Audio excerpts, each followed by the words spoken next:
младите ги споменавме преѓе, можеби ќе ни забележат на можеби најнепопуларниот начин, барем за повозрасната генерација, нели, одат по кафулиња, по нокни клубови и така натаму, меѓутоа потребно е и тоа во градот Скопје.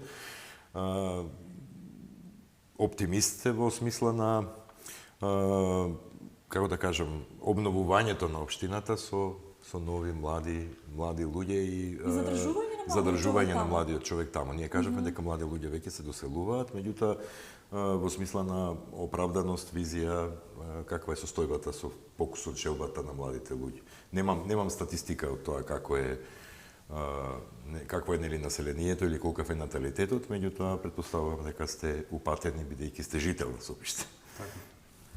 За некоја си среќа демографската компонентна кај нас е да бидеме некаде на позитивната нула. Не сме од оние општини што сме во дефицит во тоа поле, меѓутоа тоа се должи на она што го кажав и премалку, големиот интерес за населување во општина Сопиште. И да, ние како сериозна локална самоуправа која размислуваме на задржување на младите и нудење на понуда за задржување на нив тука,